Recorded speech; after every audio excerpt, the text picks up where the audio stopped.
এখন আমি এসেছি বেলঘড়িয়াতে একটা বিয়ে বাড়ির অনুষ্ঠান দুপুরে খাওয়া দাওয়া করতে। দুপুরে কিন্তু একদম বাড়ির মধ্যে আয়োজন চলছে। বাড়ির মধ্যে আয়োজনের মধ্যে কিন্তু এখানে চলে এসেছে প্রথমে সাদা সাদা ঝুরঝুরে একদম গরম ভাত, তার সাথে চলে এসেছে মুসুর ডাল, যেটা কিন্তু টমেটো দিয়ে জিরা ফোড়ন দিয়ে বানানো হয়েছে একদম সিম্পলভাবে ঘরোয়াভাবে।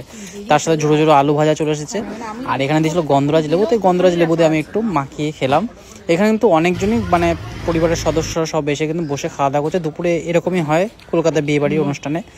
আর এখন কিন্তু চলে এসেছে ছেঁচড়া। ছেঁচড়া কিন্তু এটা পুঁইশাক, মাছের মাথা এইসব দিয়ে কিন্তু তৈরি করে, যেটা খেতে কিন্তু খুবই অসাধারণ। যারা খায় তারা জানে এটা কিন্তু খেতে খুব সুন্দর লাগে ছেঁচড়া খাওয়াটা। ছেঁচড়া এই শাকটা যে রয়েছে না, এই শাকটা কিন্তু পুঁইশাক ইউজ করেছে, পুঁইশাকের ডাঁটা রয়েছে, এখানে বড়ি রয়েছে, আলু রয়েছে, তার সাথে মাছের মাথাও ইউজ করে। ভাত যেহেতু শেষ সেদিন আবার ভাত নিয়ে নেওয়া হলো। এখন চলেছে কিন্তু কাতলা মাছ। এই কাতলা মাছের দেখো পিসটা দেখো, মাছটা কিন্তু খুবই সুন্দর আর ঝোলটা কিন্তু একদম পাতলা করে ঘরোয়াভাবে খুব সুন্দরভাবে বানানো হচ্ছে। এটা কিন্তু ক্যাটারিং সার্ভিসে, যে ক্যাটারিং রাত্রিবেলা প্রোগ্রামে বিয়েবাড়ি আয়োজন করবে তারাই কিন্তু এটা দুপুরে আয়োজন করে থাকে। এর আগে আমি একটা ভিডিও করেছিলাম, সেটাও তোমরা দেখেছো দুপুরে কীরকম খাওয়া দাওয়া হয়। মাছটা দেখো, মাছটা কিন্তু যথেষ্ট ভালো, আমার কিন্তু বেশ ভালো লাগলো। এখন দুপুরে পরিবেশন খুব সুন্দর ছিল আর খাওয়া দাওয়া কিন্তু ভালো ছিল। এখানে সব ফ্যামিলির লোকজনরা ছিল।